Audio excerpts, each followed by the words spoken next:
Bonsoir, c'est l'heure de Tous Politique. Bonsoir Marine Le Pen. Bonsoir. Merci d'avoir accepté l'invitation commune de France Inter, France 24 et du Parisien aujourd'hui en France. Marine Le Pen, vous êtes la présidente du Front National depuis 3 ans. Avez-vous réussi vraiment à changer votre parti dans les études d'opinion? Vous apparaissez aux yeux des Français comme volontaire, certes, mais pas sympathique.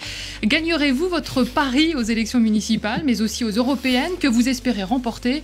Et puis nous parlerons dès le début, bien entendu, de la crise en Ukraine. Faut-il y voir le retour de la guerre froide? Pour vous interroger également ce soir, Thierry Borsat du Parisien aujourd'hui en France. Bonsoir Thierry. Bonsoir. Sans oublier les questions des auditeurs et téléspectateurs, n'hésitez pas à les poser à Marine Le Pen en direct. Pour cela, rien de plus simple, vous tapez votre message sur Twitter accompagné du mot-clé TousPol. Marine Le Pen, c'est parti et jusqu'à 19h. Tous Politique. Le rendez-vous politique de France Inter, France 24 et du Parisien aujourd'hui en France. Marine Le Pen, nous allons commencer avec la situation en Ukraine qui évolue d'heure en heure, au point que certains se demandent si, en ce dimanche, on n'est pas déjà engagé dans une sorte de nouvelle guerre froide. Je vais juste rappeler les événements de ces dernières heures. Hier, le Sénat a autorisé le Sénat russe, a autorisé l'envoi de troupes russes en Ukraine. Certaines sont déjà sur place en Crimée. Le Premier ministre ukrainien accuse la Russie d'avoir, je cite, déclaré la guerre. Les Occidentaux menacent Vladimir Poutine de représailles. On vient d'apprendre il y a quelques minutes que le commandant en chef de la marine ukrainienne a changé d'allégeance et s'est allié aux forces pro-russes en Crimée. Marine Le Pen, une question très simple et très grave à la fois. Est-ce qu'on est au bord de la guerre? Je l'espère pas. Je l'espère pas, car il est évident que la situation en Ukraine suscite de très vives inquiétudes. Je pense qu'il faut que la diplomatie joue son rôle. Et il faudrait qu'aucun des partenaires ne mette de l'huile sur le feu, si vous voyez ce que je veux dire. Je pense qu'une solution sage et équilibrée serait une large autonomie donnée aux régions ukrainiennes qui permettrait de conserver la souveraineté ukrainienne, l'unité de l'Ukraine, mais avec une autonomie pour la partie russophone, la partie ukrainophone et la partie de ceux qui regardent vers l'Ouest et qui ont le droit de le faire d'ailleurs. Ça me paraît être une piste, en tout cas, la plus sage qui soit. Mais très honnêtement, je pense que les menaces qui sont formulées de refus de participer au G8 ne me paraissent pas adaptées parce que le refus de dialoguer n'est pas une attitude très efficace en matière de diplomatie. Et je pense qu'il faut éviter les menaces qui me paraissent un peu inappropriées. Au contraire, il faut tenter de mettre tout le monde autour de la table pour éviter une escalade qui pourrait même se faire, j'allais dire, par l'intermédiaire d'échauffourées qui interviendraient, qui ne seraient pas décidées, mais qui entraîneraient évidemment une escalade. Voilà, je pense qu'on est dans une situation, c'est vrai, fort inquiétante, mais que chacun doit y mettre du sien et que les capitales européennes doivent chercher à, encore une fois, à retrouver le chemin de la diplomatie plutôt que d'effectuer des menaces qui risquent d'entraîner, encore une fois, une escalade, quoi. Alors, on va revenir sur chacun de ces points. Vous parliez des sanctions en parlant du G8. Je vous propose d'écouter tout de suite Laurent Fabius, le ministre français des Affaires étrangères. Il était ce matin en réunion de crise à l'Élysée avec François Hollande. Il était également sur iTélé et Europe 1. Et la France envisage déjà des sanctions, effectivement, contre le régime russe. Les décisions qui ont été prises par nos partenaires russes sont contraires aux principes du G7 et du G8. Et donc la position de la France est de souhaiter que soit suspendue la préparation du G8 de Sotchi tant que les partenaires russes ne seront pas revenus à des principes conformes au G8 et au G7. La Russie menace malgré tout la paix, là. Donc est-ce qu'il n'est pas nécessaire d'envisager des sanctions malgré tout? Mais je ne crois pas. Je crois que les menaces enveniment la situation, alors qu'il faudrait que chacun évite d'envenimer la situation. Car après tout, le l'Assemblée russe a autorisé le déploiement de troupes, mais la Russie n'a pas décidé officiellement du déploiement des troupes. Il existe des troupes russes déjà depuis de très nombreuses années en Crimée, pour une raison simple, vous le savez, et nos téléspectateurs le savent, c'est qu'ils ont leur grande base navale de Sébastopol, et qu'il y a donc déjà des militaires russes en Crimée. Crimée qui est non seulement russophone, mais même déjà en partie russe, car une grande partie des habitants de Crimée ont le passeport russe. Bon. Donc je ne crois pas très sincèrement que on fasse avancer la situation en menaçant de ne pas aller autour d'une table. Je pense qu'au contraire, il faut aller autour d'une table, et il faut aller, et on le sait dès le départ, avec le partenaire russe, car c'est un partenaire incontournable dans cette région. Moi, ce que je peux reprocher à l'Union européenne, si vous voulez, depuis le début de cette crise, c'est d'avoir jeté un peu d'huile sur le feu. D'abord en faisant des promesses dont elle savait qu'elle ne pouvait pas les tenir, car elle a fait des promesses à la partie de l'Ukraine qui se tourne vers l'Ouest, en promettant, en laissant entendre quand même qu'au-delà d'un partenariat, il y aurait la possibilité d'une adhésion de l'Ukraine. Or, l'Union européenne s'est beaucoup avancée, car elle sait pertinemment qu'une entrée de l'Ukraine dans l'Union européenne est quand même à un très long terme. Oui, ça peut être un partenariat renforcé, simplement. Si tant est que les peuples le veuillent, oui. Alors, le partenariat était envisagé avec Yanukovych, je vous signale, parce qu'on entend aujourd'hui une vérité première. Yanukovych est un corrompu, c'est vrai. C'est un corrompu qui a remplacé des corrompus. L'Ukraine est très corrompue, mais c'est avec ce dirigeant corrompu que l'Union européenne était en train de négocier un accord de partenariat. Bon, alors peut-être que l'Union européenne aurait pu être plus exigeante avec l'Ukraine dans ces conditions. Qu'est-ce qu'elle aurait pu faire pour être plus exigeante, comme vous dites ? Écoutez, elle aurait pu, encore une fois, imposer avant un accord de partenariat... C'est dire, tant qu'Yanukovych est là, on ne vous parle plus et on ne parle pas de partenariat renforcé. Non, mais ce que je veux dire, c'est qu'il faut être cohérent dans une position. On ne peut pas, encore une fois, un jour dire Yanukovych est un corrompu, alors que la veille, il était un partenaire. Vous voyez ce que je veux dire ? C'est ça un peu le problème de l'Union européenne. Moi, je vais vous dire le fond de ma pensée. Je pense que l'Union européenne était assez contente de voir des manifestations de gens qui voulaient rejoindre l'Union européenne au moment où beaucoup cherchaient à en sortir, où les peuples doutent de la nécessité, de l'utilité et du bienfait de la présence dans cette Union européenne. Et que ça apparaisse juste avant les élections européennes, ils ont pensé que c'était quand même une communication plutôt positive. Ils ont donc laissé croire que l'Ukraine avait vocation à rentrer dans l'Union européenne, sachant pertinemment que ça n'était pas le cas. Pas le cas pour 1000 raisons, parce que l'Ukraine ne répond pas à toute une série de critères, justement, notamment son niveau de corruption, mais également parce que l'Ukraine, c'est 300 € de moyenne de salaire. Bon, et que par conséquent, faire entrer l'Ukraine dans l'Union européenne, alors même qu'on est déjà engagé dans des débats d'adhésion avec la Turquie, car ça continue, avec l'Albanie, avec la Macédoine. Bon, voilà. Donc, j'ai quand même un peu le sentiment, si vous voulez, qu'on a jeté pour des raisons d'intérêt de l'Union européenne un peu d'huile sur le feu dans une révolte qui s'est transformée de fait en révolution. Il n'y a pas que l'Union européenne dans cette affaire, puisque il y a quelques heures, John Kerry, le secrétaire d'État américain, a lui aussi parlé d'incroyables agressions, incroyables actes d'agression, et a menacé à son tour de sanctions visant à isoler économiquement la Russie. Pour vous, on est dans une escalade de trop, ou on est simplement dans quelque chose qui est préalable à la discussion, où chacun finalement montre un peu ses muscles, et puis après on se met à parler ? Je pense qu'on est un peu dans cette situation. Bon, les États-Unis aiment bien en référer au droit international, dont ils se libèrent assez facilement quand c'est leur intérêt d'ailleurs, hein, parce que moi je me souviens quand même que quand ils ont engagé la guerre en Irak, c'était contre l'avis du Conseil de sécurité, hein, contre un vote du Conseil de sécurité de l'ONU. Mais Marine Le Pen... Mais je pense qu'on est effectivement dans un processus diplomatique qui fait qu'on menace, etc. Je ne suis pas sûr que ce soit moi la bonne solution, mais nous verrons dans les heures qui viennent. Hein, il n'y a plus qu'à espérer que l'Ukraine, qui est un pays ami, hein, qui est un pays de l'Europe, même s'il n'appartient pas à l'Union européenne, il est un pays de l'Europe.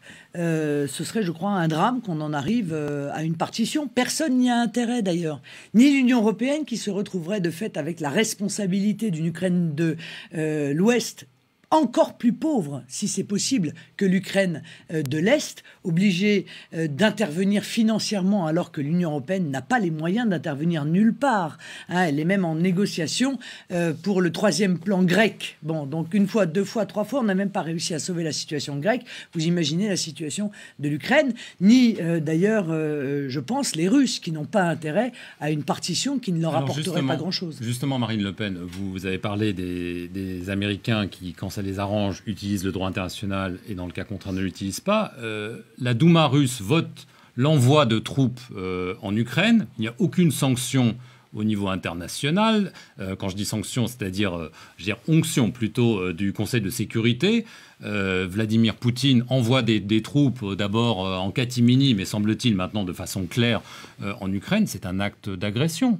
Au niveau du droit international, vous qui êtes avocat. Mais monsieur, il y a une chose qu'il faut quand même rappeler, c'est que c'est le Parlement de Crimée qui a demandé aux Russes leur présence. C'est suffisant pour... Non, mais c'est pas le problème. Je veux dire, j'essaye de ne pas avoir un positionnement caricatural dans ce dossier pour essayer de voir les choses telles qu'elles sont. Le Parlement de Crimée, qui a une relative autonomie, a appelé le gouvernement russe à la rescousse car il craignait pour la sécurité de leur population face à ce qu'ils croient. Alors, est-ce vrai, est-ce pas vrai? Quel est le niveau de menace? À ce qu'ils croient être la possible intervention de milices dont vous savez qu'elles sont des milices pour certaines, pas toutes, hein, mais pour certaines néo-nazis qui aujourd'hui ont pris le contrôle de Maïdan. C'est plus complexe que l'image qu'on embrosse. Donc face à une telle complexité, je crois qu'il faut rester raisonnable, il faut rester mesuré, il faut éviter de caricaturer une position ou l'autre, faire la part des choses et surtout, encore une fois, se mettre autour de la table plutôt que de tenter de mettre de l'huile sur le feu. Cela vaut aussi pour Vladimir Poutine. Mais vous avez parfaitement raison. Cela vaut pour tout le monde. Mais les intentions de Poutine sont lesquelles là, mais j'en sais vous, rien, madame. Récupérer la Crimée. Je ne discute pas avec lui. Il ne m'appelle pas au téléphone pour me le dire. Je n'en sais strictement rien. Je ne peux qu'émettre des hypothèses. Je pense que l'hypothèse la plus crédible est qu'il cherche à protéger sa base navale. Voilà, qui est pour eux un des éléments évidemment absolument fondamental et que j'imagine qu'il met en place les conditions pour protéger cette base navale dont on sait très bien qu'elle a toujours été dans l'histoire très importante pour la Russie. Vous évoquiez tout à l'heure la possibilité de discussion qui pourrait aboutir jusqu'à une certaine autonomie de certaines régions de l'Ukraine, notamment la Crimée. Est-ce que vous pensez que Vladimir Poutine pourra accepter une partition même partielle? Non, mais ce n'est pas une partition dont je parle. C'est une organisation à la Suisse, si vous voulez. C'est-à-dire avec un pays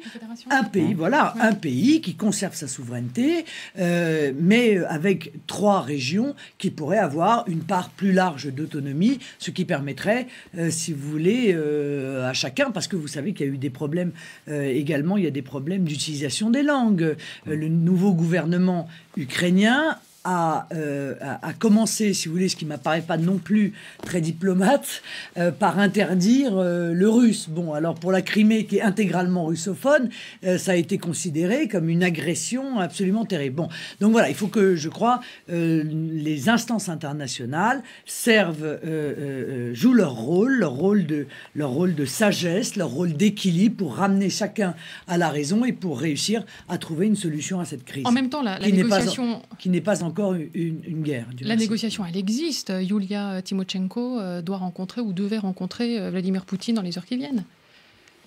Écoutez, donc effectivement, des négociations sont possibles et ils peuvent... C'est vrai qu'ils se connaissent bien, puisqu'ils ont déjà négocié ensemble par le passé lorsqu'elle était Premier ministre. Moi, j'ai juste une question. Si vous étiez dirigeante de la France aujourd'hui, vous diriez quoi à Vladimir Poutine ? Non, mais si j'étais dirigeante de la France aujourd'hui, j'essaierais de mettre tout le monde autour de la table.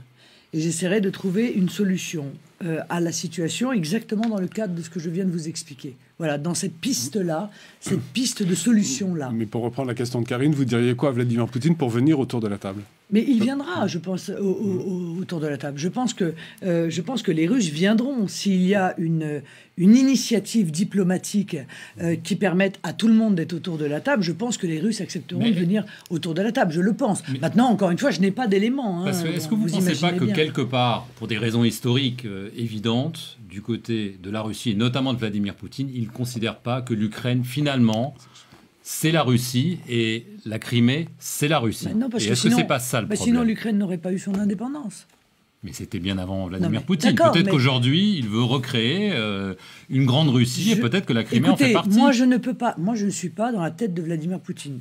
Ce que je sais, c'est ce qu'a dit la Russie officiellement, à savoir que elle trouverait que la partition de l'Ukraine serait la pire des solutions. Voilà. Donc, en tout cas, vous n'arrivez pas à le voir comme un agresseur. Dit, si vous voulez, c'est ce qui a été dit, que la partition de l'Ukraine serait, pour eux en tout cas, une très mauvaise solution. Alors bon, je suis obligé de m'en arrêter là, si vous voulez. Et pour vous, ces événements n'altèrent pas vos sentiments vis-à-vis de Vladimir Poutine ? On sait que vous avez dit que vous aviez de l'admiration pour lui. Monsieur, ça ne change pas votre jugement. Non, monsieur, moi, j'ai pas de...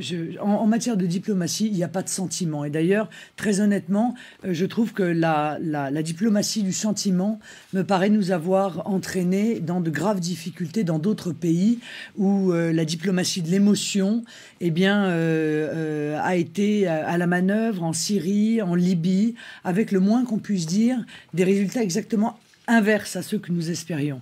Donc je crois qu'il faut tenir en matière de diplomatie, il faut tenir compte de l'histoire, il faut tenir compte de la géopolitique, il faut tenir compte de l'intérêt de l'ensemble des parties qui sont en conflit, et il faut essayer, encore une fois, de garder cette position équilibrée. Car si on prend parti de manière totale pour un camp ou pour l'autre, eh bien alors il n'y a plus de voie diplomatique, car la voix que vous avez, la voix que vous pouvez porter, n'a plus de crédit, soit de la part d'un partenaire, soit de la part d'un autre partenaire. Voilà. Donc cette voix de la France qui a été, dans son histoire spécifique, particulière, il faut qu'elle le conserve. Et moi, je regrette un peu, je regrette même beaucoup, que depuis des années, la diplomatie de la France soit en réalité une sous-diplomatie américaine.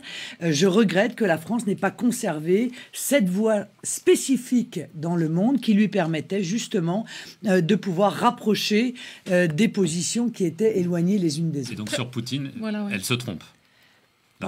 Sur Poutine, la France se trompe. Non, mais je ne dis pas que... Mais la France n'a pas pris position sur Poutine aujourd'hui. Vous semblez dire quand même qu'elle s'aligne sur les positions américaines. La France prend une position qui consiste à menacer de ne pas aller au G8. Je pense que ça n'est pas une solution. Encore une fois, je vous l'ai dit, je le répète donc pour la 3e fois, je pense que ces menaces enveniment en réalité la situation plutôt que n'allègent la pression qui existe aujourd'hui. Et donc je repose la question de Marc tout à l'heure. Vous admirez toujours Vladimir Poutine aujourd'hui, vous pouvez le dire ? Écoutez, vous êtes caricatural. Souvenez-vous, dans quel contexte ai-je dit cela ? Rappelez-le-moi. Ah oui, vous ne le savez pas. Parce qu'on on se répète les uns les autres, mais on ne sait plus dans quel contexte ça a été dit. Donc on caricature. J'avais dit que j'avais une certaine admiration pour Vladimir Poutine dans la manière dont il avait réussi à maîtriser les appétits des oligarques. Alors oui, effectivement, dans le cadre de la maîtrise des appétits des oligarques, je pense qu'il était particulièrement utile de sévir comme Vladimir Poutine l'a fait, puisque je pense que les oligarques, dans la décennie qui a précédé son arrivée au pouvoir, ont en partie ruiné et volé le peuple russe. Car c'est le peuple russe qui m'importe, moi, en réalité, qui est un peuple ami, je le rappelle. Ça n'est plus l'Union soviétique, je le rappelle aussi, parce que de temps en temps, j'entends des commentaires, j'ai l'impression que c'est encore l'Union soviétique. Ça n'est quand même plus l'Union soviétique. Il faut aussi essayer d'en tenir compte, et puis peut-être faire en sorte que cette guerre froide recule, comme vous dites. Marine Le Pen est notre invitée ce soir dans Tous Politiques. Elle est avec nous jusqu'à 19h. N'hésitez pas à nous poser toutes vos questions, vous aussi, sur le compte Twitter accompagné du mot-clé TousPol.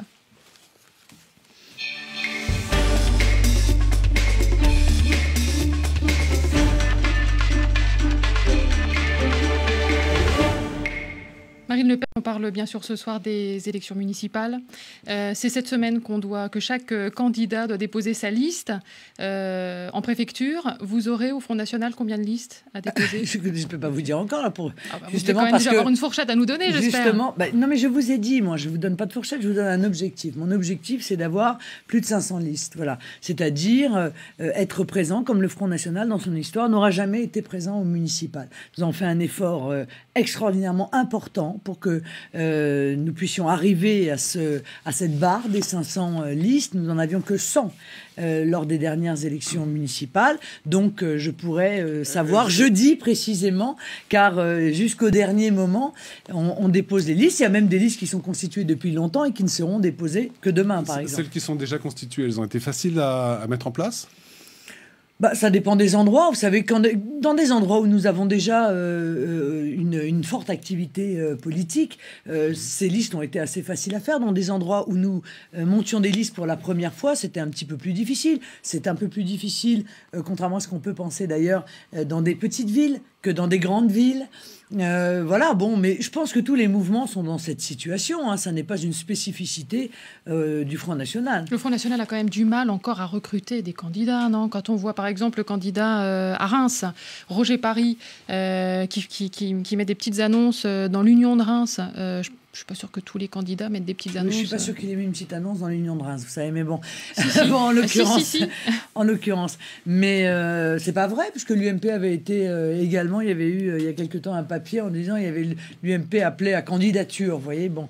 Donc, ce qui est un peu plus difficile, c'est de monter des listes dans des endroits, encore une fois, où nous n'avons jamais monté de liste. Voilà. Mais nous ne cachons pas cette difficulté. Mais nous sommes un peu David contre Goliath. Parce que ceux qui sont sortants, même s'ils sont dans l'opposition, dans une municipalité, ont évidemment un avantage.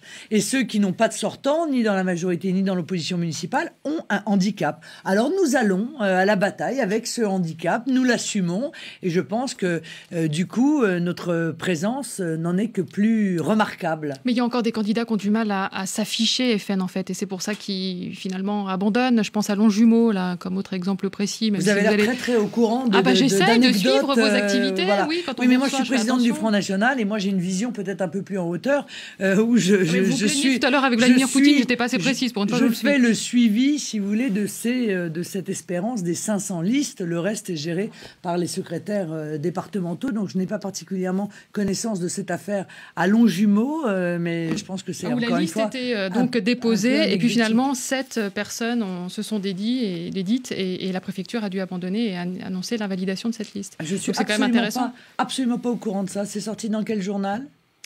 C'est pas sorti dans un journal encore. Ah oui, mais on a le droit d'avoir nos informations quand même. Quand on est journaliste, on est curieux et on cherche. Donc écoutez, renseignez-vous auprès de Longjumeau, vous verrez ce qu'on... Très bien, parfait.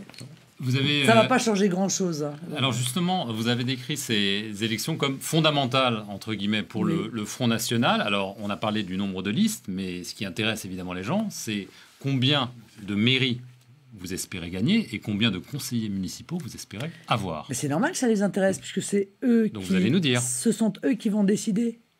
Voilà, donc ce sont les électeurs qui vont décider de cela. Mais vous avez quand même une idée, vous avez des ambitions. Quand vous dites des élections fondamentales, vous visez quelque chose. Non, monsieur, ce sont des élections fondamentales pour 2 raisons. La première, c'est que je pense qu'il est important que le Front National ait des mairies. Ça n'est d'ailleurs que justice, car le Front National est un grand mouvement politique en France qui recueille des millions d'électeurs. Et qu'il n'ait pas de municipalité est une anomalie. C'est anormal. Donc si l'on peut résoudre au moins un peu cette injustice, ce sera une très bonne chose. Mais deuxièmement pour une autre raison, c'est que nous espérons faire élire des centaines de conseillers municipaux. Et quant à moi, j'espère plus de 1000 conseillers municipaux pour qu'ils puissent justement s'implanter localement, car l'implantation locale dans notre pays, compte tenu aussi des modes de scrutin, est fondamentale pour pouvoir développer ses idées, pour pouvoir construire des majorités futures. Mais combien de mairies ? Vous n'avez pas répondu. Vous espérez quand même gagner une mairie, 5, 10 ? Je ne sais pas. Nous avons pour l'instant 0 municipalité. Donc, toutes les municipalités qui seront gagnées par le le Front National seront du bonus. Bon, alors moi, je peux vous parler de celle que je connais, Hénin-Beaumont. Je pense que nous allons gagner à Hénin-Beaumont. Largement, pas largement? Moi, je pense que nous allons gagner assez confortablement. Bon, mais parce que je connais la situation locale, je connais à peu près quand même le taux d'abstention, je connais les forces en présence, je connais les réflexes de second tour. Vous voyez, tous ces éléments-là rentrent en ligne de compte dans une élection municipale, y compris d'ailleurs le comportement de l'adversaire. Regardez, à Hénin-Beaumont, comme à Forbach, le candidat de l'UMP, avant même le premier tour, a dit qu'il appellerait à voter pour le Parti socialiste. Bon, ça, c'est un élément, par exemple.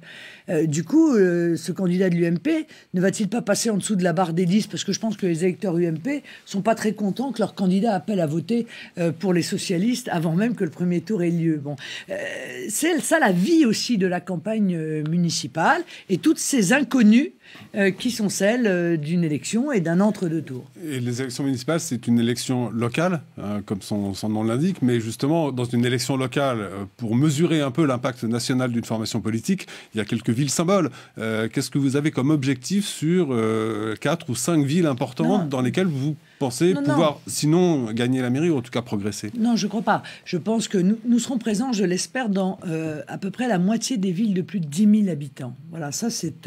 Présents en conseillers municipaux. Voilà. Oui, voilà. Oui, enfin, présent dans cette élection, et bien sûr, je l'espère, en faisant élire des conseillers municipaux.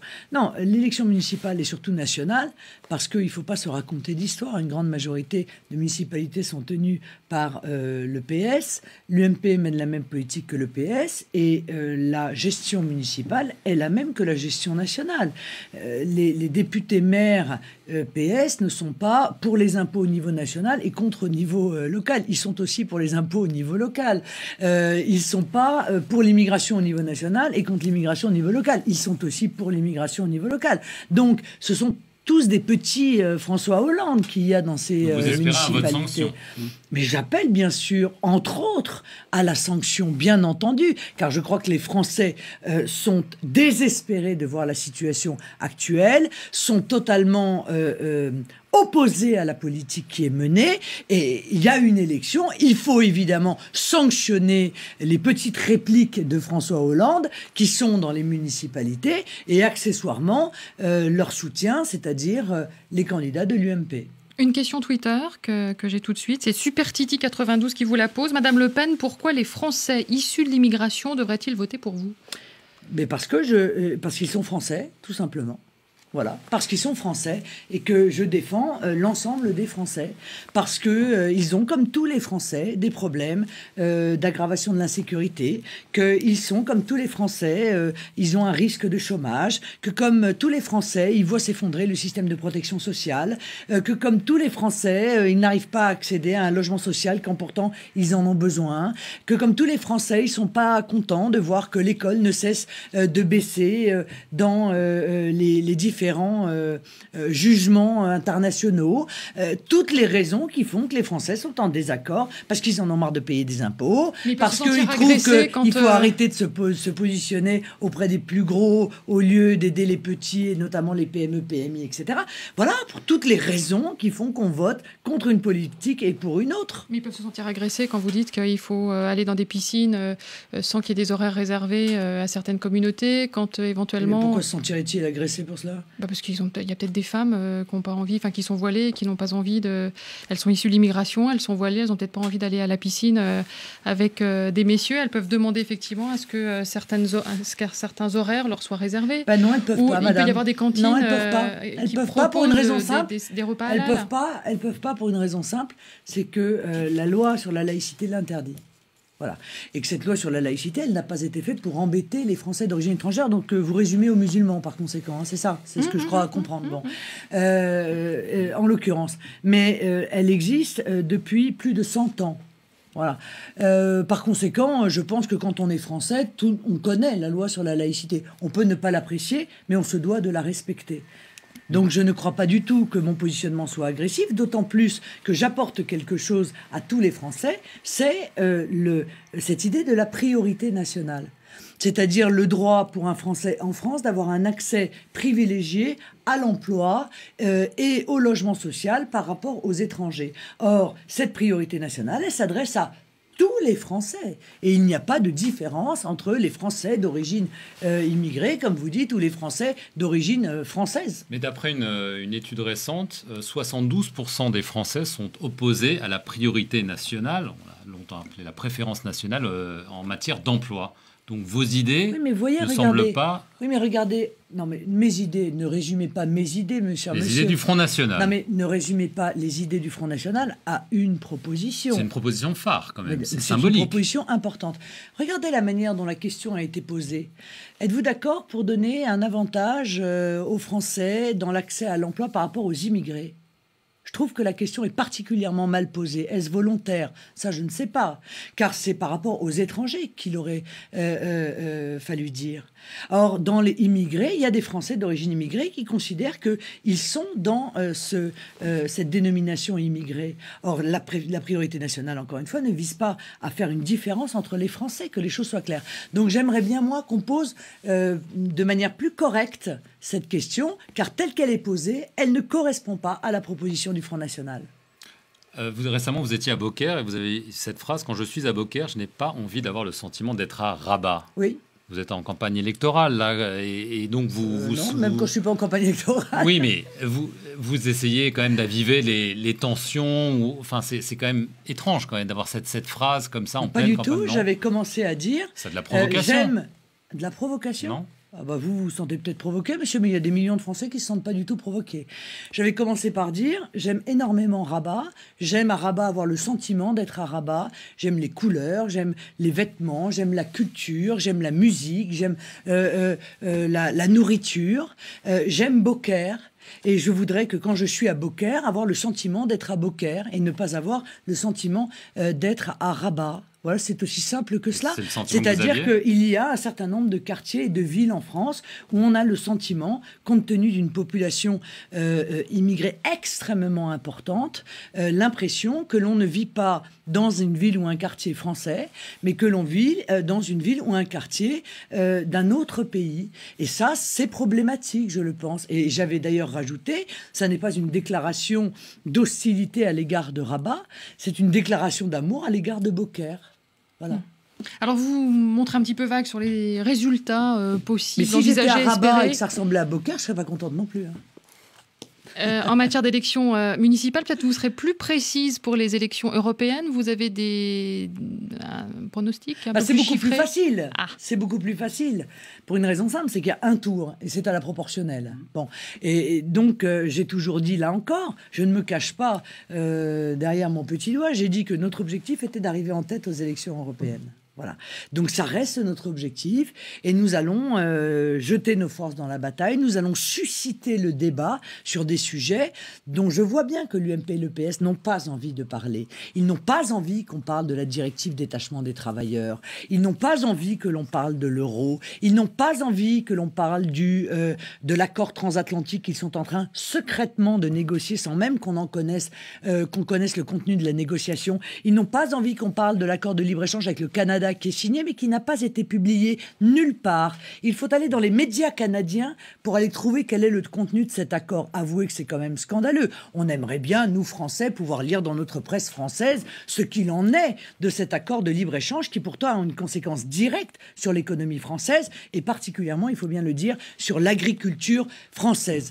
Compte tenu du fait aussi que l'euro canadien vaut 47% moins cher que l'euro. Donc vous imaginez le niveau de la concurrence qu'on est en train de mettre en place contre les agriculteurs et les éleveurs français. Donc je vois bien qu'ils n'ont pas envie de parler de tous ces sujets, du problème de la démocratie, qui fait que le Parlement européen refuse les OGM, mais que la Commission européenne fait comme si le Parlement européen n'existait pas et impose les OGM. Eh bien, nous allons forcer à ce débat-là pendant les élections européennes et ça va être évidemment un moment de clarification pour les Français. Alors l'accord transatlantique fait réagir en tout cas nos amis Twitter. Croustibat 1 vous demande, doit-il être battu, cet accord transatlantique, devant les parlements nationaux ? Mais bien évidemment, ça me paraît être la moindre des choses. Il faut surtout le combattre. Et c'est pas devant l'Assemblée nationale qui sera combattu pour une raison simple, c'est que l'UMP et le PS sont d'accord. Ils sont pour. Ils l'ont accompagné. Ils l'ont construit. Mais il faut le combattre, madame, parce que... Il y a quoi dedans ? Vous le savez pas. Il y a un accord de libre-échange, par définition. Ça veut dire que c'est la suppression des barrières tarifaires et non tarifaires entre les États-Unis et l'Union européenne. Ça veut dire la suppression aussi d'un certain nombre de réglementations et normes qui sont aujourd'hui imposées par l'Europe ou par les États européens et qui pourraient ne plus l'être demain. Évidemment. Et notamment l'interdiction du bœuf aux hormones, l'interdiction du poulet lavé à l'eau de Javel, etc. On vient de nous expliquer que ces normes seront maintenues. En tout cas, elles n'ont pas été maintenues avec le Canada. Ça veut donc dire, je subodore, qu'elles ne seront pas maintenues non plus. Donc c'est tous les consommateurs qui sont concernés par cet accord de libre-échange. Mais c'est surtout la fin programmée de l'agriculture française. Car lorsque vous voyez les capacités de production de l'Union européenne, nous ne pouvons pas faire face, étant entendu qu'une fois de plus, nous sommes l'euro est à 1,30 $, alors que par définition, le dollar est à 1. Et donc, cette concurrence absolument déloyale va entraîner des véritables ravages. Mais, encore une fois, le discuter devant l'Assemblée, ça ne servira à rien. L'UMP et le PS sont parfaitement d'accord avec ça. Pour revenir aux élections européennes, vous espérez combien d'eurodéputés? Puisque là, vous avez un objectif. Entre 15 et 20. Entre 15 et 20. Et vous espérez former un groupe parlementaire au Parlement. Je rappelle qu'il faut, si je ne me trompe pas, 25 députés dans 7 pays différents. Tout à fait. Et que le compte n'y est pas pour le moment, pour vous. Vous n'en savez strictement rien, car je ne m'ouvre pas de mes négociations avec vous. Moi, je pense que nous aurons un groupe sans difficulté particulière. Très objectivement, nous travaillons déjà avec un certain nombre de nos partenaires depuis longtemps. Lesquels? Nous travaillons en confiance, vous le savez, avec le FPÖ autrichien, avec les démocrates suédois, avec le Vlaams Belang belge. Récemment, nous avons pris des contacts avec le PVV de Geert Wilders. Un certain nombre de ces partis sont d'ailleurs donnés en tête aux élections européennes dans les sondages, dans leurs pays respectifs. Bon, donc je pense que ça nous fait aurons... 4 seulement. Avec nous, ça fait 5 déjà. Il en manque encore 2. Donc il en reste 2. Il y aura sûrement des Italiens qui feront partie... Avec la Ligue du Nord ou les autres. Aujourd'hui, beaucoup sont eurosceptiques et beaucoup se présentent sur des listes séparées. Bon, nous verrons. Nous n'avons pas fermé nos négociations sur ce sujet. Nous avons également les meilleurs rapports qui soient avec M. Paksas de Lituanie. Donc non, je crois qu'il n'y aura pas de difficulté pour constituer un groupe. Et c'est important, car sans groupe, eh bien, nous sommes des sous-députés. Nous avons beaucoup moins de moyens, évidemment, et pour agir et pour nous faire entendre. En même temps, ça ne vous fait pas passer un texte d'avoir un groupe au Parlement aussi? Ça peut en bloquer un certain nombre. Et c'est pas complètement anodin quand on voit ce qui est en train justement de se préparer.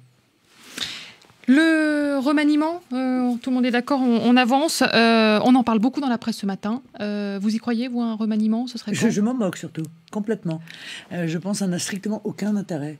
Que les Français ne s'intéressent pas du tout à cela, qu'ils pensent que ce soit Tartampion ou Tartemolle qui soit Premier ministre, ne changera strictement rien, puisque de toute façon, notre pays n'est plus un pays souverain. Il prend ses ordres à Bruxelles, et donc ce gouvernement, qui va diriger ce gouvernement technique, ça n'a aucune importance, et ça ne changera strictement rien à la politique qui est menée. Il y a quand même un sujet qui...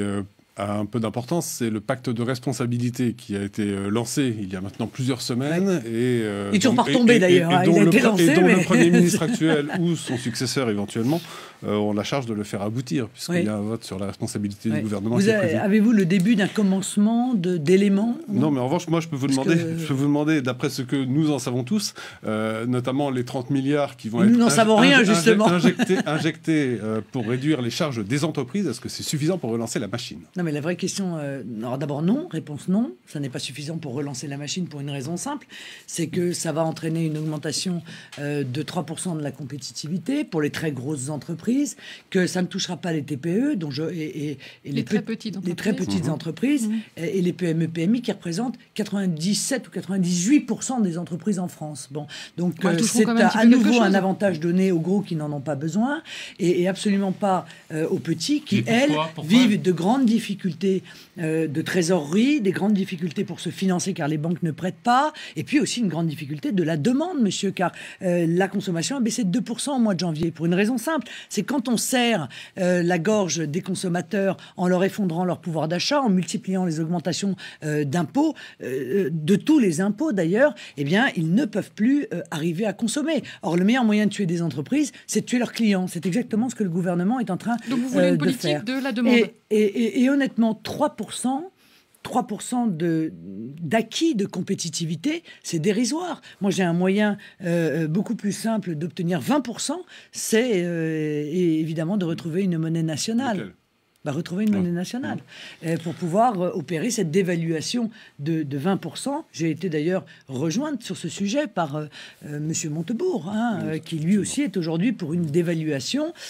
Madame Najat Vallaud-Belkacem m'a dit que tout le gouvernement pensait cela. Il faudrait qu'ils le disent plus souvent parce qu'on ne les a pas beaucoup entendus.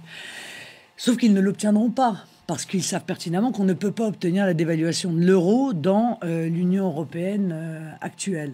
Donc c'est une promesse en l'air, c'est une promesse utopique qu'ils font, une de plus. Donc ce pacte de responsabilité ne changera rien. La vraie question, c'est où vont-ils faire ces économies, qui va les financer?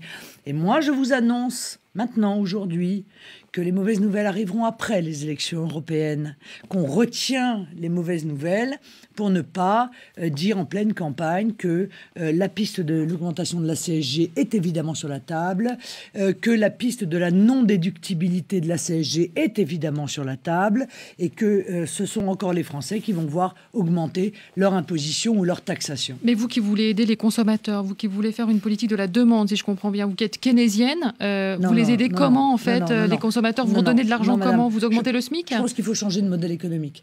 Il faut mettre en place, encore une fois, retrouver notre liberté monétaire. Il faut retrouver nos frontières économiques, mettre en œuvre un patriotisme intelligent, mettre en place le patriotisme économique qui consiste notamment à accorder un avantage à nos entreprises françaises dans les marchés publics. Mais il faut aussi, effectivement, rendre du pouvoir d'achat aux Français. Et là, on fait comment pour rendre du pouvoir d'achat aux Français? Eh bien, on met en place la proposition que j'avais faite dans mon projet présidentiel, à savoir la prise en charge par l'État de 200 € de la part salariale des cotisations sociales, c'est-à-dire que ça ne coûte pas un centime aux entreprises, que l'on finance par une taxe à l'importation de 3 petits pourcents sur tous les produits qui entrent en France. Ça permettait d'augmenter le SMIC jusqu'à 1,4 fois de 200 € net, sans passer par une augmentation du SMIC qui pesait sur les charges des entreprises. Très bien, je vais venir à quelques questions d'actualité. La Fédération internationale de football, ça ne vous a peut-être pas échappé. Totalement, sûrement.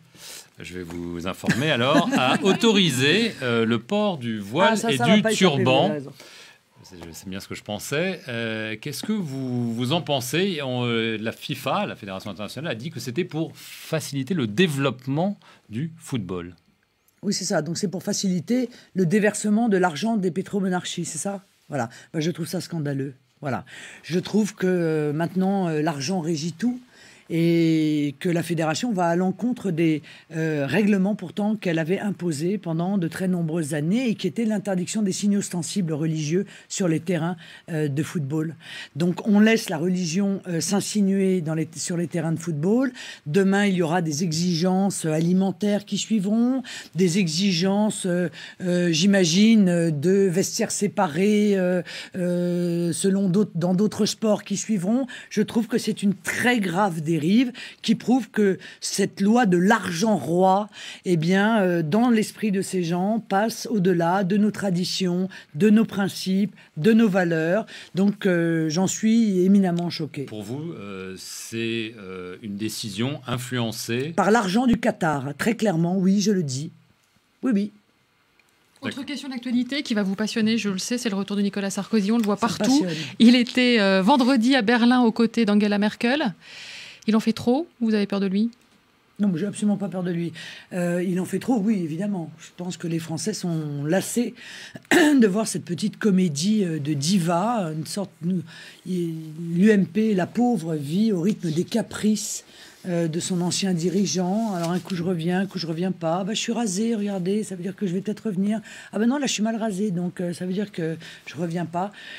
Je trouve que ça n'est pas à la hauteur d'un homme d'État, puisqu'il se considère encore comme un homme d'État.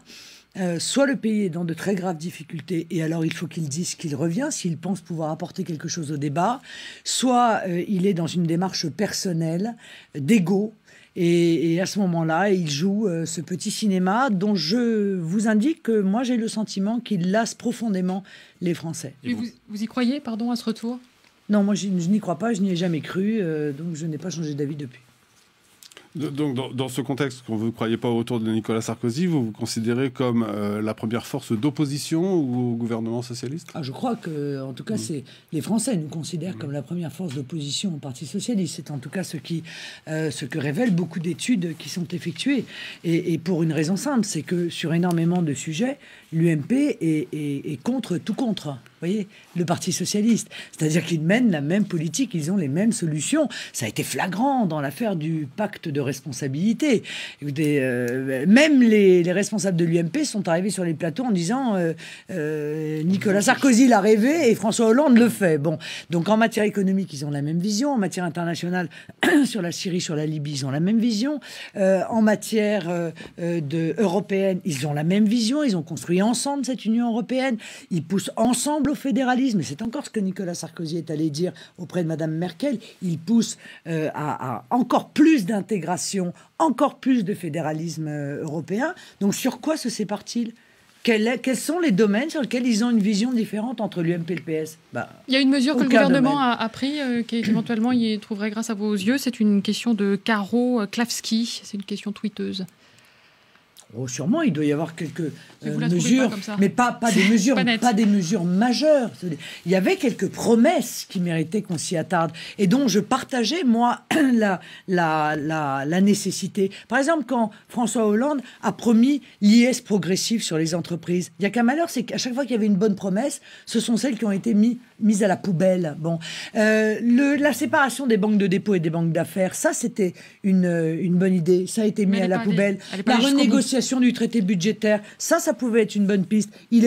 Cette renégociation a été mise à la poubelle.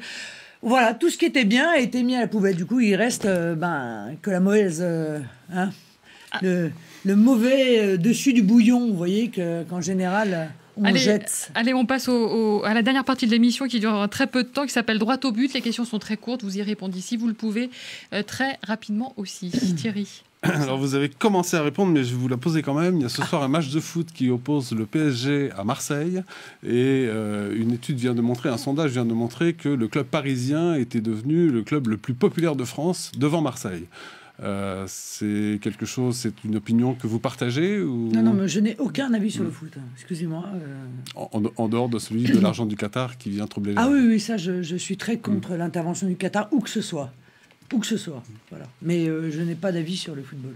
À qui donneriez-vous l'Oscar du meilleur film ce soir aux États-Unis ? C'est-à-dire qu'il y en a beaucoup que j'ai pas vu, quoi. Donc, vous êtes un peu cinéphile ou pas ? Pas trop le temps. Pas trop, j'ai surtout pas trop le temps d'aller au cinéma, pour être honnête. Et quand vous avez remarqué que j'ai un agenda très chargé. Oui, non, mais complètement, mais c'est pas grave. Ça me permet pas beaucoup de temps libre, donc je ne sais pas. Est-ce que vous êtes touché par le décès, la mort d'Alain Resnais ? J'étais pas fan, moi. Mais enfin, évidemment, c'est toujours triste, mais comme cinéaste, j'étais pas fan. Alors un cinéaste français qui vous plaît, Hiroshima, mon amour, j'ai trouvé ça... On connaît la chanson, non, ça vous avez pas... Est-ce que vous achetez exclusivement Made in France, Marine Le Pen ? Non, pour une raison simple, c'est que il est très difficile pour beaucoup de produits de trouver du Made in France. Voilà. Donc moi je trouve que rejeter la responsabilité sur les consommateurs, comme le fait régulièrement le ministre de la dépression productive, je trouve que c'est très très malhonnête de sa part, car il y a des méthodes pour promouvoir le Made in France, mais encore faut-il se battre avec l'Union européenne et imposer nos vues pour défendre notre économie, et il ne le fait pas. Merci à tous d'avoir suivi Tous Politiques ce soir. Merci à vous, Madame Le Pen. Excellente soirée à tout le monde. La semaine prochaine, nous recevons Henri Guénaud.